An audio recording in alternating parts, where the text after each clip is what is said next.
the only thing that you are being kept hostage by is what you believe should have happened in the past and what you believe needs to happen in the future. This audio recording is an extension of the community explorations at inlightconnect.com, where we explore self-inquiry, meditation, and conscious observation as a way of connecting with more love, compassion, and freedom. Man, I am so excited. This will be the first guest appearance on the show, and I think it's so fitting that the guest we have is my best bud, Patrick Meijer. How are you, man? Thanks, Tiger. Yes, it's beautiful to be here. And I just only found out just before the recording now that this is the first time you're doing it this way. So I feel very special. You invited me for this, and then I'm the one with you to kick this off. Awesome. Yeah, super cool. Because normally I wasn't going to do any guests, but as I've been spending time on Clubhouse, I've been running into what I see as amazing human beings. And I'm thinking, man, I would just love to connect with you and just talk and chat and then record it and then send that love out into the world. That sounds like a really good plan. Sounds like an awesome plan. Yeah, and it helps me take up my present moment time with loving activities. The title of this talk today is Going Nowhere. So let's just enjoy right now. I think that's what it's called. Something like that. I'm just reading it off the top of a Clubhouse here. Yes, going nowhere. So let's just enjoy right now. There you go. And so when I sent you that title, what was your first inclination? My first inclination was like kind of the feeling I get when we hang out in person as well. You know, the times I hung out with you in Portugal, we weren't going anywhere. We just enjoyed being together. And if we felt like going out, that's what we did. If we felt like just hanging on the sofa, that's what we did. So it's kind of my experience being with you and also on the trips that we've done together is exactly this. It's like, we're not really going anywhere. We're just enjoying what we're doing. And in the process, of course, we are going somewhere, like when we went on our trip together. But yeah, this is really fitting for how I see us hanging out. You know what's funny is when I hear that, it's like where we're going is in a circle. Yeah. Yeah, we're not like making progress like toward a goal. We're just walking in a circle and we get to enjoy that walk. Yeah, exactly. That's really awesome. I like that. Yeah. And then naturally, the spiritual invitation that I love so much is the invitation to be present and enjoy. And then naturally, the difficulty in our human experience is thinking that there's somewhere to get to, which also implies you're not there yet or you're missing something. And my goodness, it's so difficult to enjoy the present moment when you think that there's somewhere to get to. And you and I both have that experience in our humanness as we occasionally call each other and talk about our frustrations, about how we think we're going somewhere. And then we have a good time kind of pointing each other home to remember, oh, yeah, it's just right now. This is what matters. Yeah, and I've said it many times with you in rooms as well. It's just amazing how there's just this system of forgetting and remembering. And it's good to have people around you who help you remember it as well. I mean, of course, the initial discovery ideally is your own, because you need to have that discovery yourself in order to really see it. It can't be told. But once you've seen kind of the mechanism, if you want to call it that way, behind it, and then you still, of course, because you're living life, so you still fall into this same kind of trap of like believing that you're going somewhere or something needs to be achieved in the future in order to reach a destination that is going to be better than the destination you're in now, to then have someone to say like, whoa, hold on a moment, and just help you kind of take your hand and just like, you see, did you just forget it? It's like, oh shit, yes, I just forgot it. That's very classic. For you in your journey, can you kind of share or speak to your recognition that there was nowhere to go? I think there were a few recognitions, to say so. One of them was that things never worked out anyway, the way I wanted them to work out. When I was standing at a certain point, believing that I had to get somewhere in order to get whatever I thought it was, it never worked out that way anyway.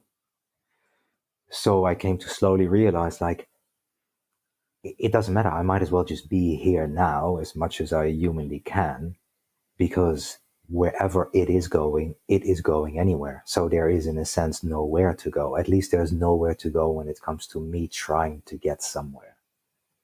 I think that was a very, very important part. And in my personal experience, that was when I went through hard times. I went through, as you know me, you were there at the time with me as well, through a really tough divorce/breakup, really kind of with some nastiness, what could be seen as nastiness involved. And that really showed me that although I thought for a while that I had everything, I had all my ducks in a row and everything was in order and everything was working out, all of a sudden it wasn't. So it was just an illusion that I thought I had some type of grip or control over how things were going to play out in the future. And it allowed me to kind of to let go of that need of control of where I'm going to be going, because there is literally nowhere else to go but to just ride the wave that life is giving you, which is like in an experience kind of way. It is going somewhere. The wave is slowly crashing eventually on the beach, and that's also a nice metaphorical kind of description of the end of your life. But while you are riding that wave, you're just riding that wave. You're not controlling the wave. You got no controls on it, so you're just riding it. And when you do that, things become, it's scary at first, because we have this, man, isn't it amazing? We have this illusion that we have things under control, you need to get your life in order, as if you're doing it. And we have this illusion of control, and then to let go of that particular idea of control and just let life do it, and just riding that wave is scary. But once that kind of works, and it doesn't work every day, I can tell you that from experience, but once that kind of works in general, things become so much smoother. And then, yes, then there is nowhere to go, because the only place there is to go is the idea that you have to believe there's somewhere to go. So then automatically there is nowhere to go anymore. I love what you said when you mentioned that nothing worked out the way that you thought it was, because that was one of my profound discoveries. Was no matter how much I tried to make things happen, they either didn't happen, or if they did, then I couldn't hold on to them. It's like it ultimately transformed or changed anyway. And this speaks to an interesting dynamic within the human experience, where when we really want something in the future and there's a sort of anxiousness to it, there's some sort of stress about it, that's an indication that we think it will add to our worth and value. We think that if we can capture that, if we can get that, then it will somehow complete us, and then we have permission to relax. But the absolute fallacy in that is, if it's something that you think completes you, then if you get it, you'll be terrified of losing it. And in the terror of losing it, you can't actually enjoy it anymore. You can't be present. You have to spend your time trying to not lose it. And I think that this is such a brilliant example in relationships, where if you find yourself in a beautiful connection with another human being, at the beginning, it's super awesome and it's fun. But it's like the moment you start making serious plans or seriously wanting it to continue, then that's when the relationship becomes difficult, because we get afraid of losing it. And in the beginning, it's all about presence. It's all about, wow, this is amazing. I enjoy your company. And there's this natural curiosity of these energies that are felt. But then the mind, in its attempt to secure the future, tries to turn it into something. And we project that something into the future and we think, okay, well, if I can get here or there, then I will have arrived, then I will have succeeded. And it's so funny because in relationships, we say it's successful if it looks a certain way. And that's what you were pointing to with trying to make it work out. And that completely misses the point and the opportunity of the relationship. And this dynamic of relationship speaks to our relationship with money, our relationship with work. We can say, okay, well, if my work looks like this in the future, then I can relax, then I will have succeeded. And so now I can't enjoy the present moment because I might lose what I'm chasing in the future. It's super fascinating. And I recognized in my experience that as I was trying to get to the future, firstly, I was trying to get to a conditioned idea of the future that society told me was acceptable.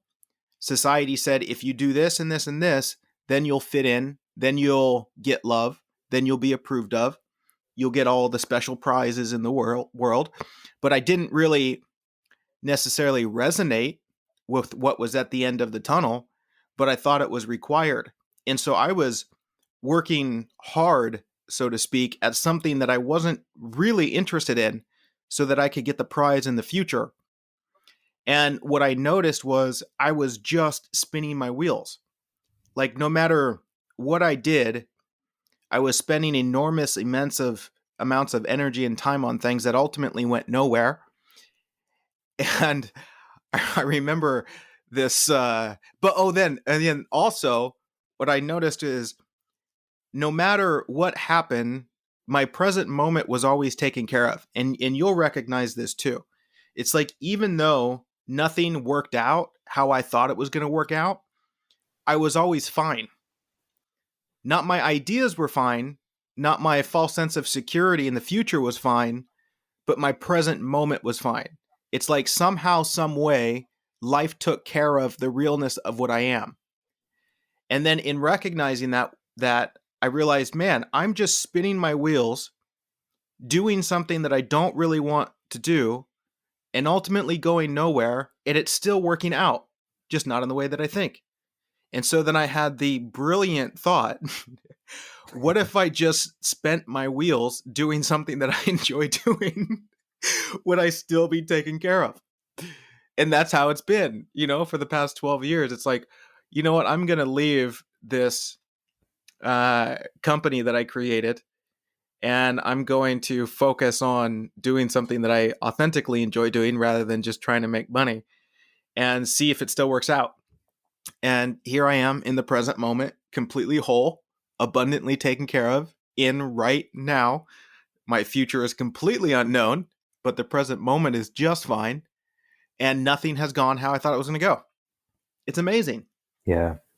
Yeah, exactly. That is so much my experience as well. And we really have to go through a hard time in order to see that that is all there is left, and that we can totally trust on that. My experience, my own life was a little bit different. I already started at a young age, just going my own way anyway. I never did the 9 to 5. Well, I did it for a few years, the 9 to 5 kind of, this is what society expects of me type of job.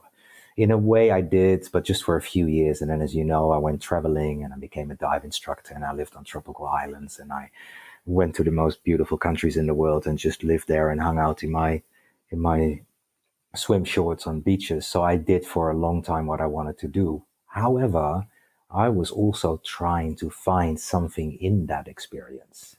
It was an amazing experience, and God, I wish everybody could just go travel for 20 years and enjoy and become a dive instructor. But at the same time, I was also looking for some type of experience. I was looking into the future to achieve something, or at least, as you say, to hold on to something. Oh, and that's what I wanted to say as well. When you mentioned, like, once you have what you thought was going to bring you that particular thing in the future that was going to make you happy or whole, that you then have this fear that you need to hold on to it. What I wanted to add to that is what I've also seen from my experience is not only that, but also I get quickly kind of bored with what I've achieved.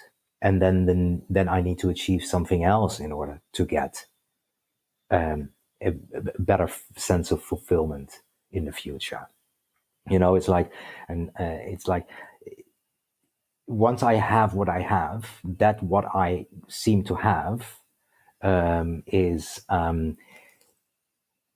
quickly not sufficient anymore. And then I want something else, and then I want something else. So I'm continuously chasing stuff to just partially fill me up, or partially, like for a short time, fill me up, to then get bored of that. And I think that's why a lot of people seem to go through relationships as well. Because I just want to go back to it you used in a relationship as an example, is that people get bored in the relationship. The excitement is gone, the hormones wear off, this feeling of like, oh my God, this is the best thing that ever happened in the world kind of wears off. And then we're looking for it like a drug, like we spoke about the other day. We're looking for it like a drug for the next dopamine rush in order to give us that good feeling in the future. And yeah, we can easily chase that all our life until the day we die. Yeah, and I think a lot of this difficulty stems from a complete terror of the present moment.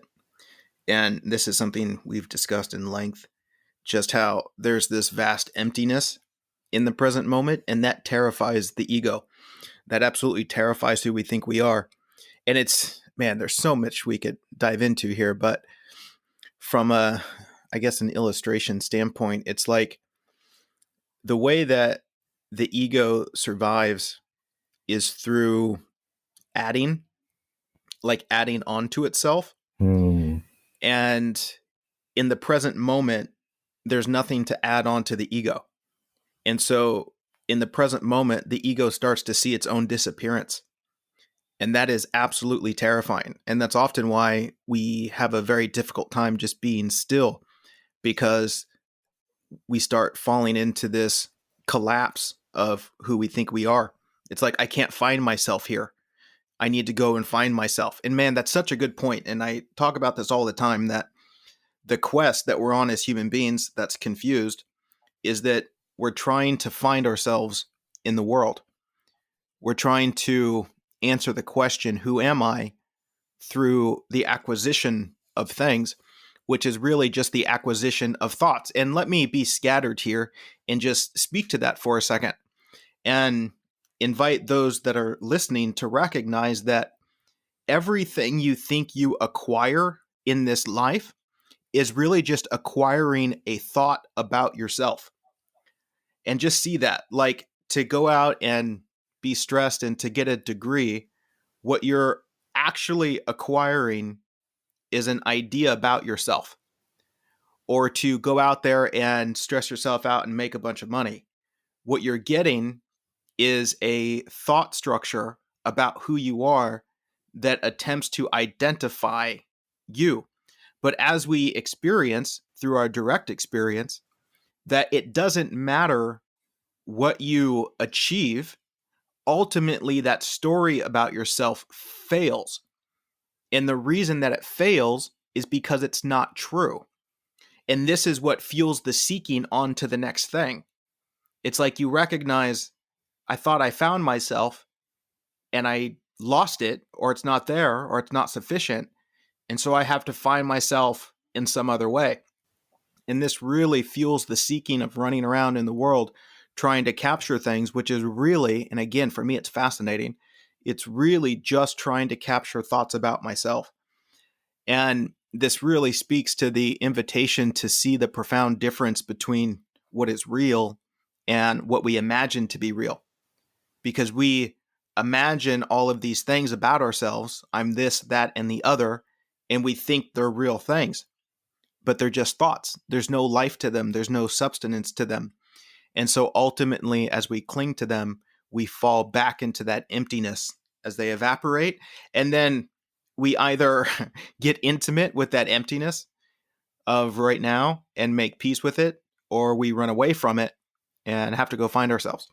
And yeah, go ahead, Patrick. Yeah, no, I wanted to ask you about this because I can see this when it comes to certain achievements that we're that being projected onto us, that we, especially in the Western world, of course. I'm sure if you speak to somebody who lives in the middle of Namibia and hunts on animals, this might not really be so present in their lives. But I was thinking, as you know, I love traveling, and I traveled for the majority of my life. And when I listen to what you say, what I kind of do is I then, of course, hear what I hear, and then kind of put that onto my life and try to see in which areas in my life this is applicable. And I can see how in many areas of my life it was applicable, and I've come to see it. And of course, seeing it allowed me to kind of put it aside. Of course, it keeps on coming back, but to once you see it, that already helps, of course, a lot. But then I was thinking, when it comes to, for example, just gaining experiences, we have, as far as we know, in this particular shape and form, we have one lifetime, at least that we are aware of. In this lifetime, we have the opportunity to experience.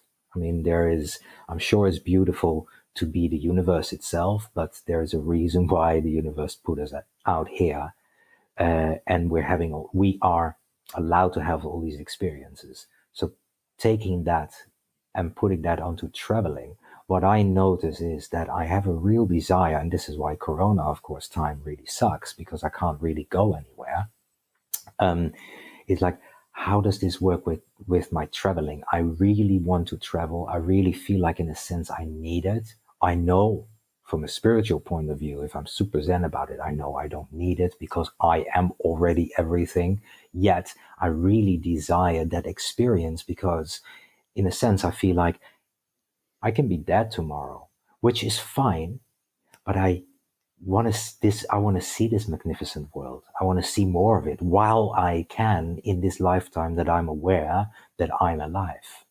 Do you see what I mean? I absolutely see what you mean. And I love it because it opens up such a beautiful inquiry, which the way that I would point to it is the profound difference of I want that to I'm open to enjoying that. And let's just speak on that for a second. To say that I want something with any anxiety says that I'm missing something. And you'll notice a pain of separation there. It's almost like it's thinking that if I could only get that, then I could be whole and then I could be complete. But there's this opportunity within us as human beings to connect with a flow that's already happening that's not coming from lack. The flow is coming from a desire of experience, and it's guiding us.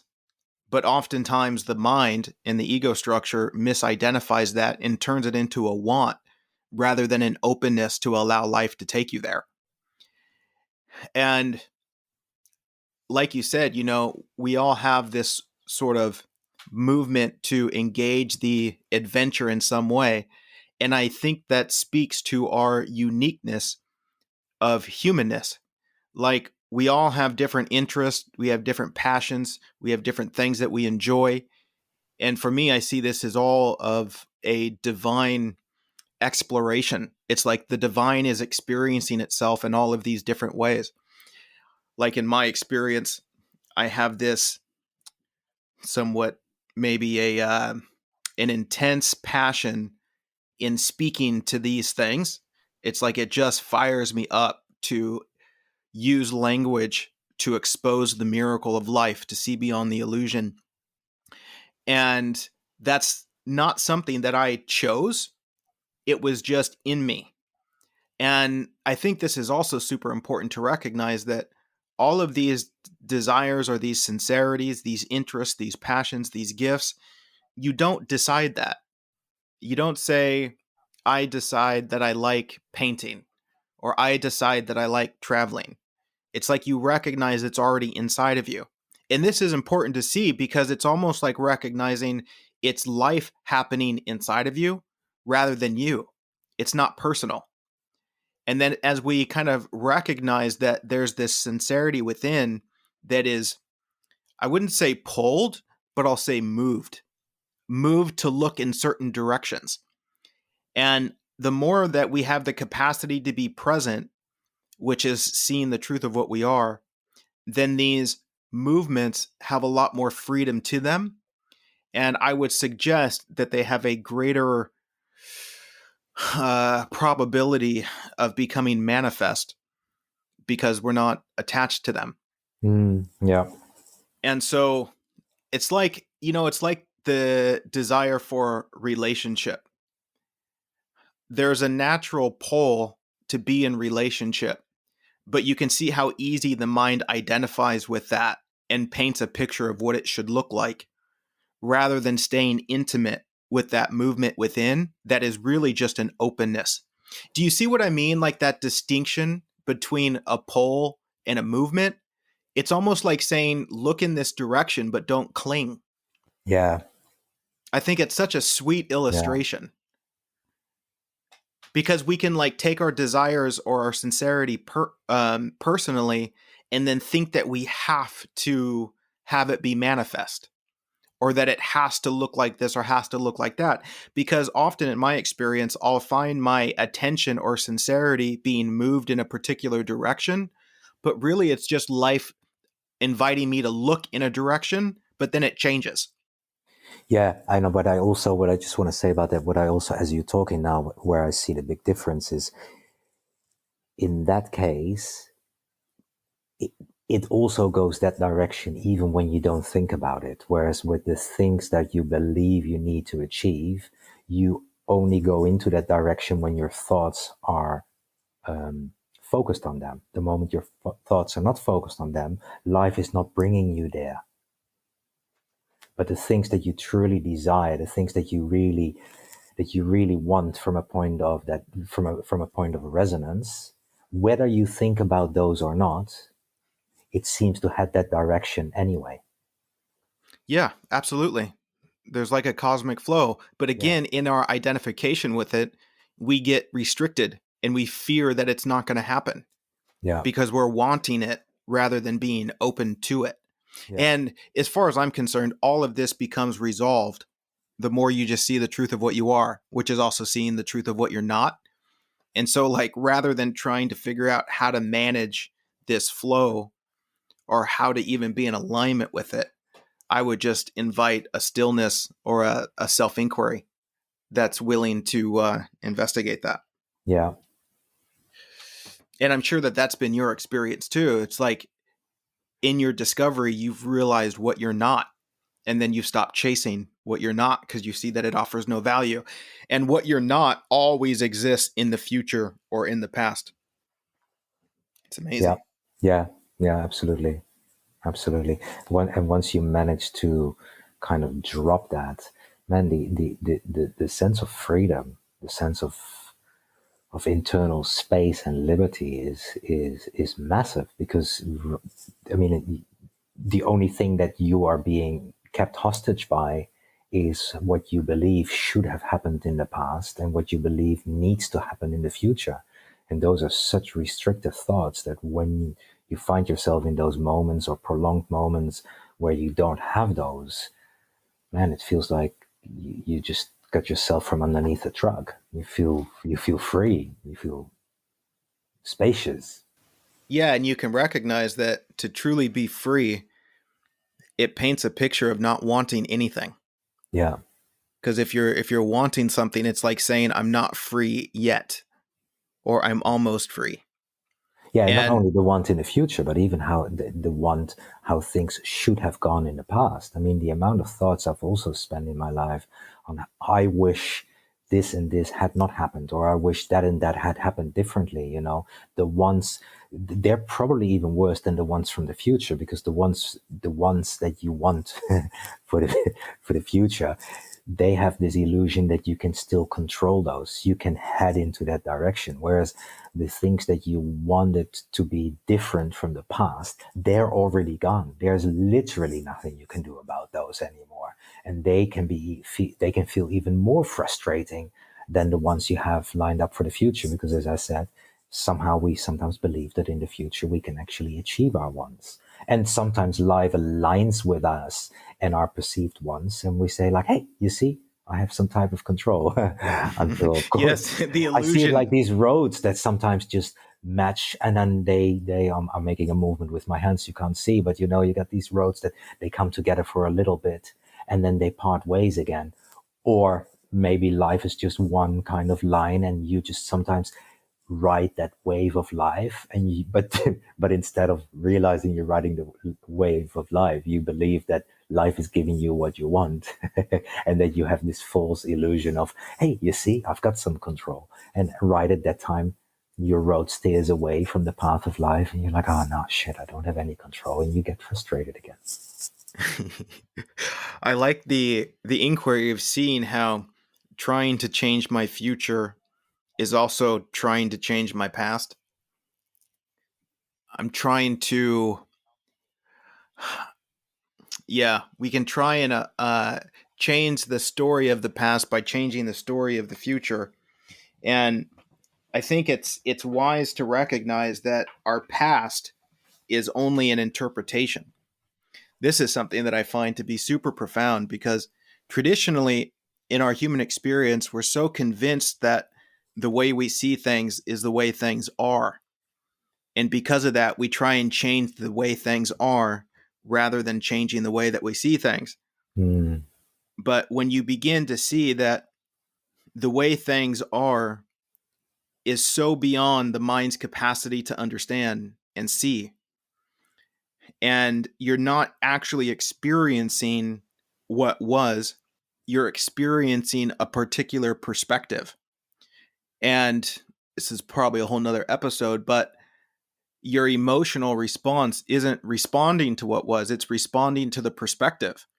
And the more restricted and painful the perspective or the emotion, then the more out of alignment with the truth is the perspective.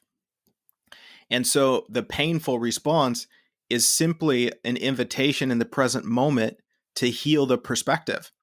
It's like to become more open. And again, this is something that we're super familiar with discussing, is as you go through a problematic experience in your past, in the moment, it can seem quite serious, but given enough time and a broader perspective, it becomes hilarious. And that hilarity, that comedy, is in a sense seeing that it's not what I thought it was, that it's not as serious as I thought it was. I was making it out to be something that it's not.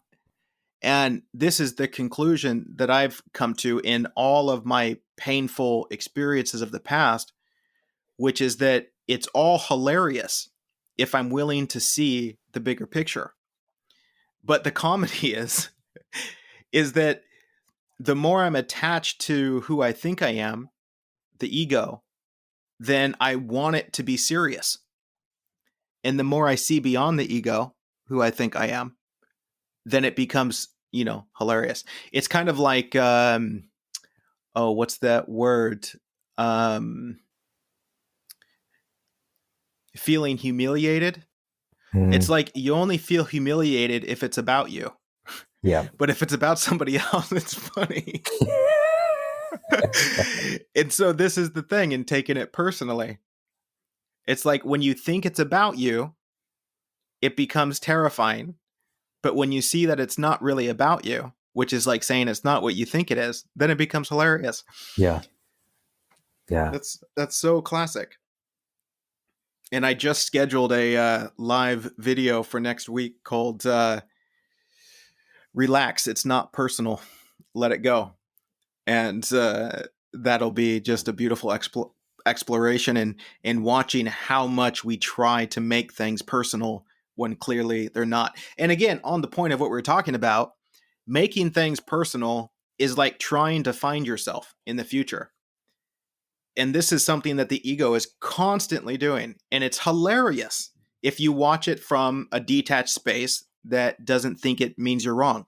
Watch it from non-judgment and see how everything that happens in some way or another, the mind tries to say this is about me. And then upon a deeper investigation, it's clearly not at all. You're so cute.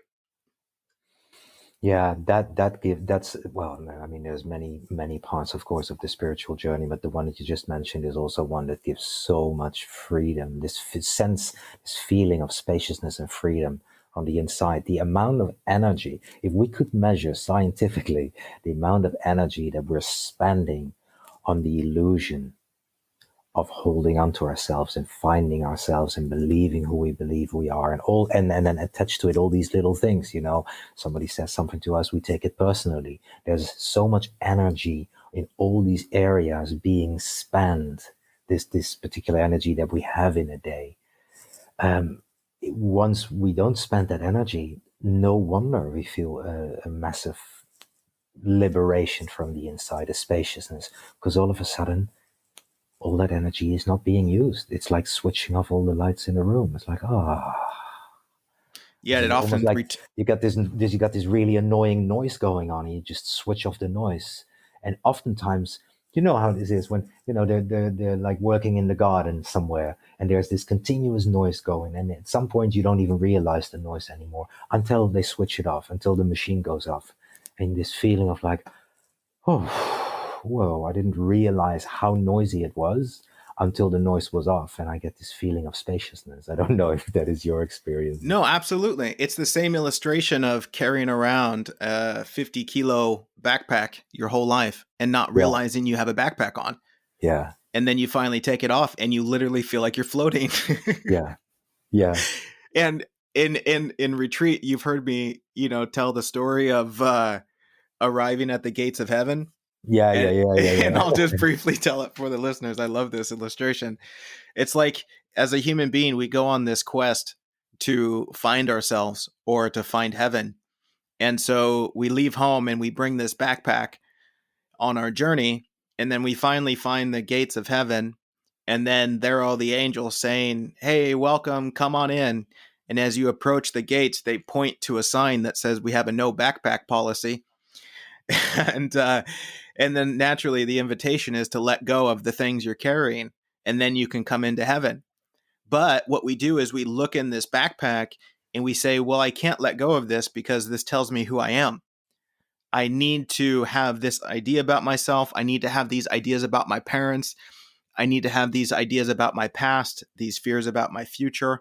And see, all of these things are just thoughts and ideas, which in the analogy of the backpack is you went for a walk and you found these rocks and you gave these rocks special meanings that don't mean anything at all.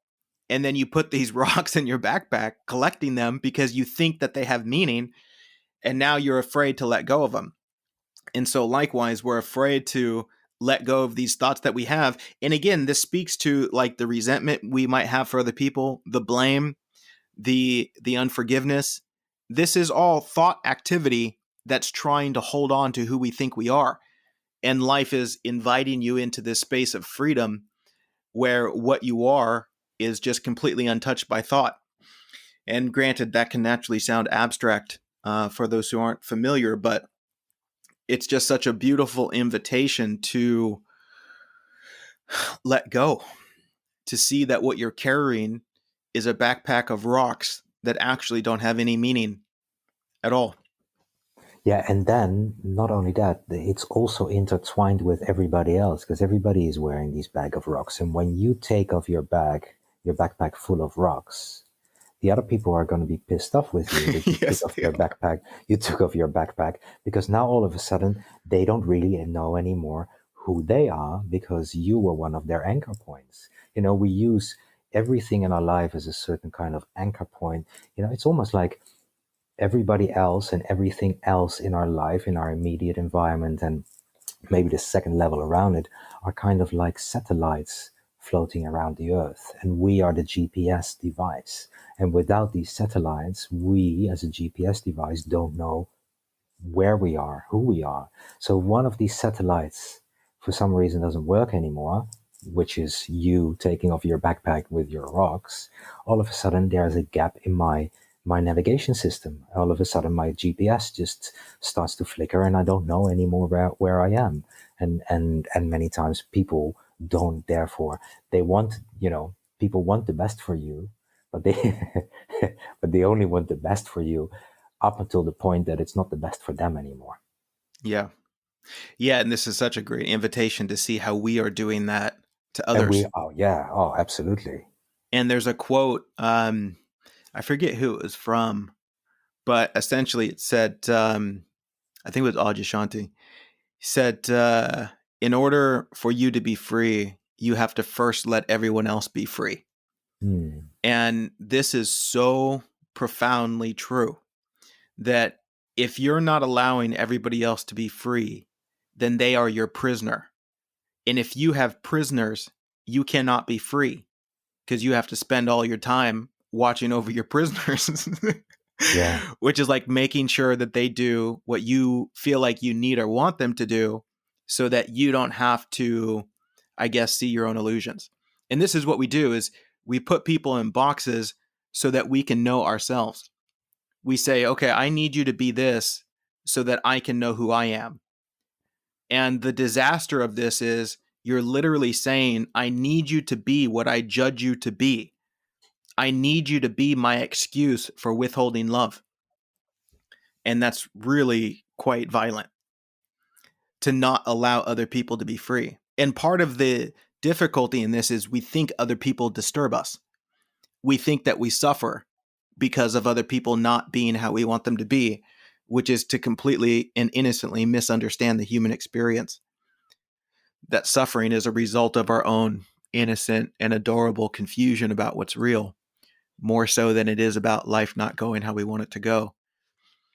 And again, my God, as it relates to enjoying right now, when you see that it's not the world that disturbs you, it's so much easier to be present. Because if you think it's the world that disturbs you, you're like in the present moment with defense, trying to make sure everyone's doing what it's supposed to be doing, which in a way is just like you're just trying to be God. Rather than letting God be God, you're trying to be God.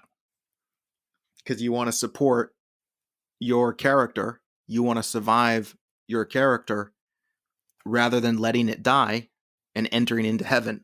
My God, I'm such a fan of all past religious pointers that try and illustrate this discovery. It's interesting with the religious pointers because what I've really come to see hanging out with you is for a long time in my life, I was kind of this type of person. It's like how can and I don't want to. Well, I don't want to. If you feel offended as a religious person in the room, then I'm sorry. But I always believe like how can people even believe in this? How can we believe in such simplified stories? But I was looking at those stories as if those stories, the way they were written down, were literally meant that way. Whereas when you start to look deeper when you start to get into the spiritual journey and you start to see that it's impossible to literally describe the spiritual journey, to describe the truth, and that you need these types of metaphors, you need these types of stories. As Alan Watts says, the finger pointing at the moon, I started to realize, oh yeah, so now I see how, for example, in the Bible or whatever other religious scriptures, things that are written, if I take them literally, they sound dumb. But I should not be taking them literally because they are not supposed to be taken literally. Of course, they've been pulled out of context by people who felt like they wanted to give it their own little meaning. I get that as well because it's been rewritten 100 million times. But stepping away from that and not taking the stories literally and seeing what it's trying to point at, all of a sudden I start to realize, wow, there's some really beautiful stuff written down. Yes, and it speaks to the fundamental misunderstanding, which is we think that the mind can grasp reality. And so we think that stories can grasp reality. And so we look to stories to tell us what's true rather than looking at what the story points to. And the more you see that the truth of life cannot be spoken, that what is real comes before the mind, then you stop looking to thoughts and stories to tell you what's true. You don't cling to them.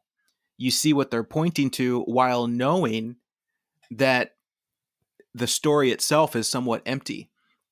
Like, for example, and I grew up in a Christian environment, partly convinced I was going to hell, but I remember hearing a lot of these scriptures and just rejecting them because in the same way like you, they didn't make sense to me. And the environment that I was around was more about clinging to them as real than looking at what they point to. But in my own openness along the journey and rereading from a completely different perspective, I've found that in some way or another, it's all incredibly true if you see what it's pointing to. And what it really comes down to is I wasn't there. And so I don't know. It's like, did Jesus really exist? Here's the thing. I wasn't there. And if somebody else tells me yes or no, I don't give you authority in my experience to think that you know, so to speak. It's like, I just don't know. So I'm not even going to pretend like I can know, because I don't. But I can see the stories and see what they point to. And what they point to is so much more profound than knowing if somebody was alive or not. Yeah. It's like the example of raising people from the dead. What I see in that is when you see the truth of what you are, it's like being raised from the dead. Yeah. Or Exactly. a blind man being able to see. I'll tell you what, if you encounter the truth of life, it will open your eyes in such a way where it will seem like you were blind. And so it makes perfect sense that those who have seen this truth, the way that they communicate it would be by stories about blind people being able to see. You see what it's saying? It's like saying that the truth is this powerful. And my goodness, Patrick, is this not the greatest miracle, to see what's real, to see what's true? That's Yes. the miracle. The miracle is not turning water into wine. Oh, that's awesome. Yeah. The miracle is seeing beyond the illusion and then transforming your experience from hell to heaven. And that comes through encountering and opening up to the truth of life. My goodness. And that's Yeah. what all of the spiritual pointers are pointing to, regardless of the story. And it's hilarious because as human beings, we argue about which story is the right story, which is the same about what name is the right name for the trees outside, rather than celebrating the breath that allows the trees to be. Yeah, but if we don't know that, if we, because we're hung up to the stories, we're hung up to the names of the trees. Because if we don't know what the name of the tree is, in the end, we don't know who we are. We have this false sense that we need to know the outs. Well, I mean, you know, eventually this is just repeating the same thing over and over again, isn't it? But yeah, we need to know. We need to have an idea that what is out there, and we can name it and stuff, so that we know who we are. But that's exactly it. That's exactly it. So that we can know who we are. But again, this is still mental commentary. Yeah. And so the self that you think you're finding isn't a real self. It's like you can say, oh, I'm an American. Okay, I know who I am right now. And that lasts for a little while until you see it's absolutely irrelevant. It's not a real thing to be an American. It's proud to be American, proud to be Dutch. It's like when I hear that, it's like, wow, that's I'm amazing. proud to be something that's completely imaginary. Yeah. Because it seems like I found myself. Yeah. And then that'll wear off. And then what you will have to do is defend that, right? You'll protect it through some sort of war. It's like, no, this is who I am. And you're telling me that I'm not, or you're saying Americans are dumb. And so now I think you're saying that I'm dumb because I'm that, but you're not that. And so let people say Americans are dumb. It's fine. Yeah. It's not about, and again, it's not personal. Supposed to be intelligent. We're not intelligent at all. We're such adorable creatures. Yeah.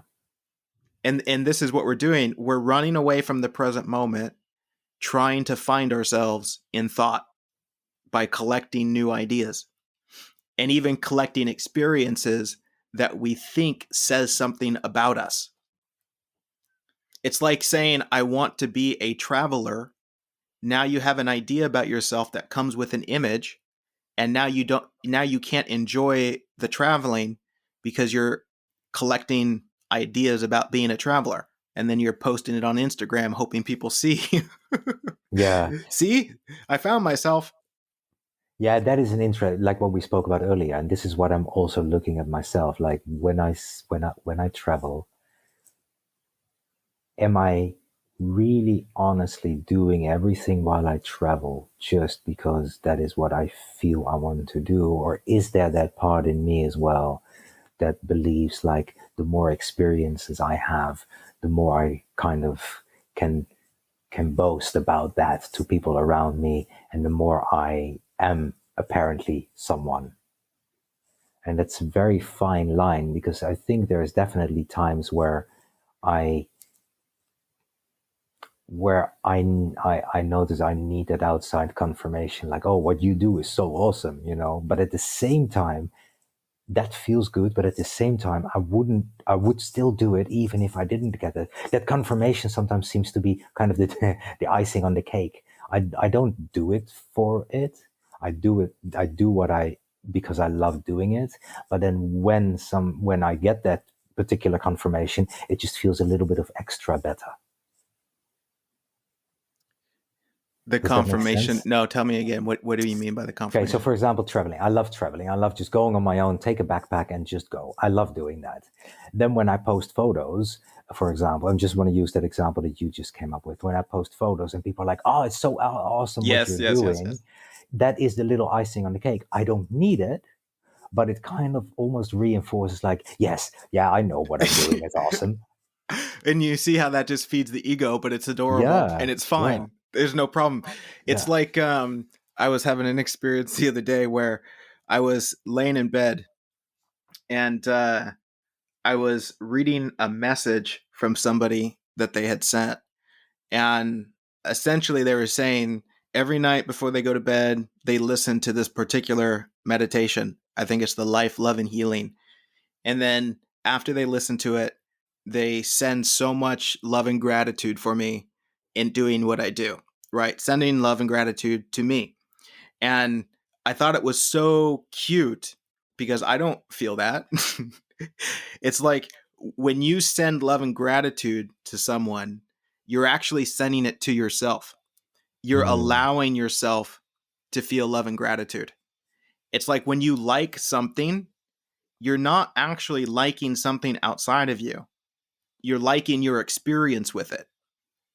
And if I were to take it personal, it's so fascinating because if I take it personal, then I attach myself to this idea that I'm this or that guy. And now I have to defend it. And so now I don't want to encounter anyone that challenges that, rather than realizing that everybody else is just having their experience. Again, this goes to will you let people be free? Yeah, This is extending freedom, which is to allow people to have their experience. And when you see that people don't see you, they don't see your art, they see their own art, then you let them have their experience. And so when somebody listens to one of my audio journeys, they're having their own experience based on their own conditioning and their life. They're literally not hearing my creation. In the same way that if I'm a painter and I paint a picture, everyone that looks at it, they see their own picture. And everything they say about the picture is to say something about their picture that they're seeing. yeah. And most importantly, whatever they say about it doesn't say anything about the painter at all. But you can see the painter who doesn't know who or what he is, he looks for the validation in the world. He looks for somebody else to tell him his own worth and value. And the disaster in that is now he doesn't paint what is sincere. He paints what he thinks other people will like and approve of in order to get the validation. And this is what doesn't allow the painter to be free. And in our human experience, this is the same thing, is we don't allow ourselves to be free because we're afraid of being rejected or we want to be accepted, which is to not see the truth of what you are, which is to think other people can see you. It's Do you amazing. think what this is kind of meant with a writer's block? I'm not a writer, but is this what could be meant with a writer's block when writers have a writer's block, that they're basically just not letting it flow anymore because there is some type of expectation from the outside world rather than them just putting on paper whatever flows through them? Absolutely. I think it's an identification with being a writer, and you're getting in the way rather than letting life do the writing. And this is so funny. I just did a like a hour long live video slash guided meditation called Tap into a Cosmic Creativity. And it was so profoundly obvious how what is flowing through you is not you. And to take credit for it is absurd. And this is what we do, is we try and take credit for what's moving so that we can find ourselves. Again, it's taking it personally. Yeah. But it's not you. And so like the work that I do, even the words that I share and the insight that I share, it's so obvious that it's not the character tiger, that this is simply what life wants to say. And then the creative projects that I create as I'm working, it's like there's something moving through me creating all this. And guess what? That flow will ebb and flow. Sometimes it'll be on, sometimes it'll be off. Now, if I think I'm the one that's doing it and I want to be creating, when it's not flowing, I'll think there's something wrong with me. I'll take it personally because I'll feel that my ego is being threatened. It's like, oh no, I thought I was a writer and writing's not happening. But when I see that I'm not a writer and I'm not a teacher, I'm not any of these things, then I become whatever's happening in the moment. Sometimes I'm someone who just watches Netflix all day and that's what's happening. And there's such a flow. And again, going nowhere. If you think you're one of these things, like a writer or whatever the idea is, if you think you're that will involve some sort of future outcome. And you will need that outcome in order to fulfill who you think you are, which again means you think you're going somewhere. And ultimately we come back to the present moment and see that, oh, we're not going anywhere. Yeah. No, it's just life playing. It's the divine within you expressing itself in all of these creative and playful ways that allow for more love to be seen. And you get to enjoy the show. That's it. I think that is very crucial to really come to realize. You get to enjoy the show. It's not your show.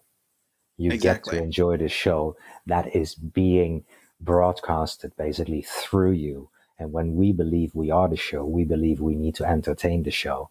And we can only do that for a very limited amount of time. And even that limited amount of time it's an illusion that we're entertaining the show, that we're keeping the show alive ourselves. But it's just witnessing the show that is flowing through us. I think that's a very beautiful way of seeing it. It's super beautiful because if you're just allowing it to flow, there's no resistance, which means there's no tension, there's no anxiety, there's no desire to control it, which is almost like a profound freedom that just allows and loves. Because the only reason we want to control or manipulate it is because we get scared. And the only thing we get scared of is not getting what we want in the future. And so, again, man, see the truth and it sets you free. Yeah. Oh, I'm not doing any of this. And likewise, when I see things move through other people, I recognize it's not them doing it. You know, whether it's like a violent behavior or a beautiful expression, it's like I have a very difficult time praising people for the things that they do, or like congratulating other people. I mean, in a playful way, yes, but at the same time, I know that it's just God. It's just life being life, and it's beautiful. And so giving people credit, and I guess socially this doesn't always work out for me, but because I'm not looking for credit and I don't want to necessarily be celebrated, I don't play that game. And then often people are looking to get credit or to be celebrated as their, individual separate self. And I don't play it. And sometimes that gets interpreted as I'm not grateful, but no, I love you. It's all good. Yeah. As you see yourself, you'll see other people. It's like I'd rather support the divinity in you than the ego. Yeah, and beautiful, the divinity man. In you, and the divinity in you is supported. Is already supported. You don't even need to do that. The only celebration of another person is the celebration of the illusion who they are, because there is nothing to celebrate because the celebration is already happening. On another point, as we close up here, I remember early on in my life, I was, and it is still kind of one of my classic struggles of struggling with my weight. And at one point, I was like 300 pounds. But before that, I was really struggling to lose weight. And it was just an expression of self violence and self hatred. But I was starting to lose a little bit of weight. But again, I was being incredibly violent to myself. And then people would see that I'd lose weight and they say, congratulations. And yet I'm getting congratulated for being incredibly violent to myself. Yeah. And so naturally, to receive that sort of validation, I would see self-violence as a solution. And it ultimately failed naturally. And then the 45 kilos fell off in other ways, which were more expressive of self-love. But it's funny because when I see people achieve something or do something, I don't know where that's coming from, right? Are they achieving that through a love, or are they achieving it through a fear? And I'll tell you what, if it's being motivated by love, then they're probably not too concerned about being congratulated. It's like they're not looking for something in return. They're just enjoying the flow of life moving through them. But any final words? Let's talk about your coaching real quick and just tell people that you hang out and hold space for people to see the love that they are. Yeah, exactly. Well, kind of what we've been doing now, and well, traditionally, but I'm trained as a holistic health coach. So what I do, apart from which I believe is one of the most important things to start with, is let's say, the mindset of people. Let's call this the mindset, the way. How do you see life? How do you see yourself? Because that is often at the source of everything else in your life. You know, the way you express yourself through your lifestyle choices is based upon how you see yourself and how you see life. So that is one of the first things that I like to discover with people in programs, is like, okay, so how do you see the world? How do you see yourself? But then giving people the tools to introduce a healthier lifestyle. Because there's one thing to come to kind of spiritual seeing of like, oh my God, you know, I'm starting to feel this freedom inside of me because I'm starting to see myself in the world different. But a lot of people these days have completely lost the ability to take care of themselves. There is so many outside influences. There are so many little tricks being done by, for example, the food place, the food marketplace, where we are being bombarded with foods that biologically make us addicted, like fat, like sugar, like salt, all these things that are basically our physiological system is not capable of withstanding. And although our minds might be clear on a, let's say, a spiritual and psychological level, we still don't really know how to take care of ourselves. We actually don't know anymore what is healthy and what is not healthy. And at the same time, we read so much about, you know, and one day you can read in a newspaper, you should be eating 10 hamburgers a day because a new study found it's healthy. And the next day, another newspaper says you should be vegan and never touch any animal foods because that is the healthiest way. And I start to see that people just at some point think like, God, I don't know what to trust anymore. I don't know what to believe anymore. So how am I actually going? Because, you know, there is this body, and this body is hopefully going to let us live a long life. But it's like a machine. If you treat your car like shit and you put crappy petrol in your car and you don't take care of the oil and you let it get messy, it's just not going to live that long. And if you're lucky, maybe yes, if you have a good brand, but most likely it's not going to live very long. And people just don't know how to take care of their car anymore. So that's what I integrate also into my whole coaching project, is how do you take care of yourself? Your food, the products that you're using, your lifestyle, your workouts, the way you exercise. And because everybody is different, there's not one way when it comes to what is the best way from a physiological level. What is the best lifestyle choice for you? For some people, it's a different type of diet than for other people. And there's a lot of coaches out there that push the agenda the political agenda that they have. They're vegan, so everybody who comes to see them needs to be vegan as well. And that's not the way I'm trained, and that's not the way I look at people.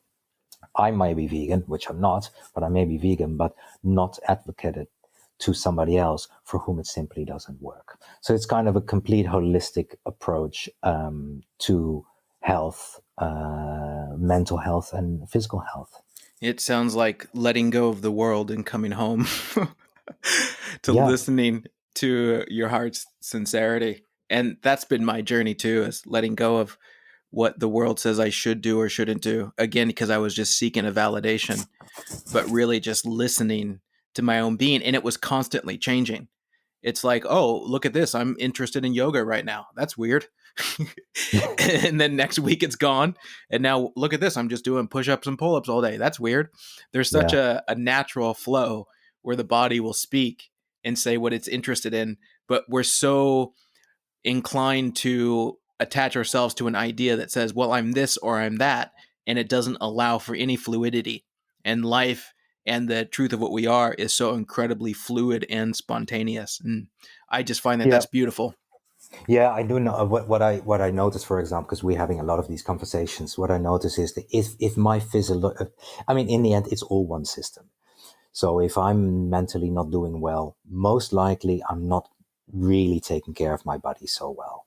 But it's also the other way around. I've noticed if I don't take care of my body so well, I'm not capable of kind of taking care of my thoughts so well and observing my thoughts so well. And if I'm putting crap inside my body, if I feed my body just only with crap, the output overall, also my thoughts are going to be crap. You know, I notice it very strongly within myself. I don't know if you have the same. For me, sleep is a massively important thing. Yeah. If I don't sleep enough, I can listen to your meditations, but I'm still going to be caught up in my mind. I just don't seem to have the rest inside my body. If I've had a crappy night's sleep, especially a few of them, everything agitates me more. I can listen to a beautiful meditation. I just can't be with it. It just, if my body is not being taken care of, then automatically that affects my mind. And for me, like I said, sleep is such an, like yesterday I slept for 4.5 hours. I've got a really nice sleep app that tells me what the quality of my sleep has been. And although I only slept for 4.5 hours, God knows why, because I normally do 8, 9, it was a really good sleep quality. My app told me, and it's true, because I woke up at 7:15 and I was on fire. I was full power. But other nights I might not have that, and then the whole day I'm sluggish, and I wouldn't call it depressed, because people are really depressed. I don't even know what it's like, but I'm feeling down. So yeah, sleep for me. I wrote a really cute little ebook on sleep. If anybody is interested, it's basically I've written down 10 tips on how to sleep better, how to feel happier and healthier through your sleep. So if anybody is interested in that, if you just follow me on Instagram, send me a DM, and just type the word sleep. I'll send you a link to download the ebook. I think it's I don't know. I love sleep. For me, it's an important one because it's also at the basis of my physical and my mental health. And it's interesting because if we don't allow ourselves a natural rest, it's because we're trying to get somewhere. Yeah. And And when you oftentimes we're caught up in our brain with so many thoughts. That's one of the tips I put in there as well. It's like we're so busy in our brains that we don't get the sleep. You know, it's this chicken and the egg almost yeah, thing. It's like we're wired, we're in our brain, we're worried about the past, we're worried about the future, we're worried about the past, we're anxious about the future, and therefore we're just so much in our heads that we can't sleep, which then creates this continuous vicious cycle of then even being more worried and anxious, and man, and to step out of that and being able to get that rest, and then with a rested mind, with a calm mind, looking at yourself and the way you perceive life, it for me is golden. awesome, brother. All right, let's get out of here and get back on Clubhouse and see if these folks want to chat. I want to thank everyone for joining us for this episode. Super excited to share it with you. Naturally, if you're listening to this on a podcast player that allows you to rate and review, it would be super cool if you could help us spread the love and let other people know that this is a good place to come and check in and connect with more love, compassion, and freedom.